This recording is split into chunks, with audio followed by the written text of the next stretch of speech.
আসসালামু আলাইকুম ওয়া রাহমাতুল্লাহ।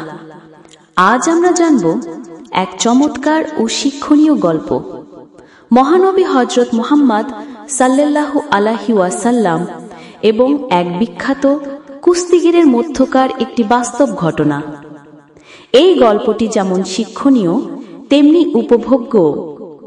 রাসূল সাল্লাল্লাহু আলাইহি ওয়াসাল্লাম তখন প্রায় 50 বছর বয়সী।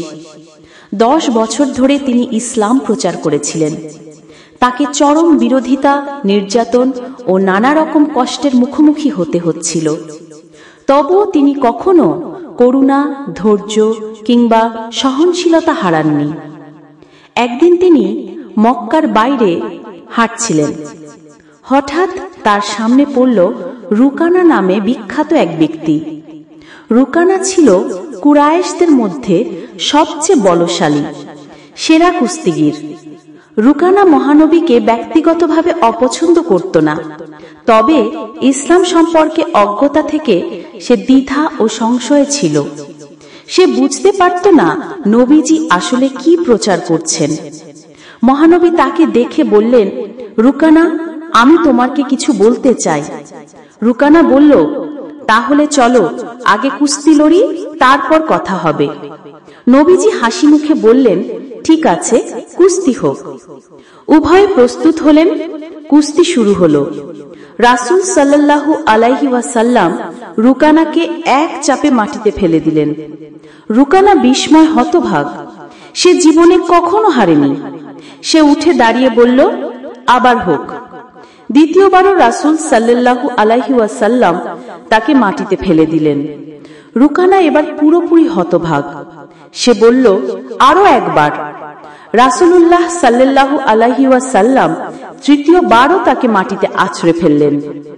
রুকানা এবার সত্যি কিংকর্তব্য বিমূঢ়। বলল, আপনি বুঝতে পারছেন না, আমি জীবনে কখনো হারিনি। কেউ কখনো আমাকে মাটিতে ফেলতে পারেনি। এটা কিভাবে সম্ভব? রাসূলুল্লাহ বললেন, তবে শোনো, আমি তোমাকে আরো আশ্চর্য কিছু দেখাবো। একটু দূরে একটি গাছ ছিল। রাসূল সাল্লাল্লাহু আলাইহি ওয়াসাল্লাম সেই গাছকে ডাক দিলেন। গাছটি নিজে থেকেই স্থান পরিবর্তন করে তার কাছে চলে এলো। তিনি গাছকে বললেন, ফিরে যাও। গাছটি আবার ফিরে গেল তার আগের জায়গায়। রুকানা এই অলৌকিক ঘটনা দেখে সঙ্গে সঙ্গে বলে উঠল, আমি সাক্ষ্য দিচ্ছি যে আল্লাহ ছাড়া কোনো ইবাদত যোগ্য নেই এবং আপনি আল্লাহর রাসূল। রাসূলুল্লাহ সাল্লাল্লাহু আলাইহি ওয়াসাল্লাম তাকে অভিনন্দন জানিয়ে আবার নিজের পথে রওনা দিলেন। এই ঘটনাটি আমাদের শেখায় রাসূল সাল্লাল্লাহু আলাইহি ওয়াসাল্লাম কিভাবে মানুষের সাথে আচরণ করতেন, কিভাবে ইসলাম প্রচার করতেন। তিনি ছিলেন এই পৃথিবীর সবচেয়ে বরকতময় মানুষ, আল্লাহর সবচেয়ে প্রিয় বান্দা। তার জীবনের প্রতিটি মুহূর্ত ছিল অমূল্য। তবুও তিনি মানুষকে এতটাই ভালোবাসতেন, এতটাই বুঝতেন ও গুরুত্ব দিতেন যে তিনি একজন মানুষের সাথে সময় নিয়ে কুস্তিও করতেন, শুধু তাকে বোঝানোর জন্য। তিনি চাইলে শুধু একটি বক্তৃতা দিয়েই বা হাতে একটি পুস্তিকা ধরিয়েই দিয়ে চলে যেতে পারতেন, কিন্তু তা তিনি করতেন না। তিনি আগে মানুষকে বুঝতেন, তাদের মানসিক অবস্থাকে গুরুত্ব দিতেন। এজন্যই মানুষ তাকে ভালোবাসত, তার কথা শুনত আর ইসলাম গ্রহণ করত। তারই মনোভাবই আমাদের জন্য আদর্শ হওয়া উচিত। যখন আমাদের কারোর সঙ্গে ইসলামের কথা বলার সুযোগ আসে, তখন আগে সেই মানুষটিকে বোঝার চেষ্টা করি, তার মতো করে কথা বলি, আর যদি তাতে একটু কুস্তিও লড়তে হয় তাহলে তাই হোক।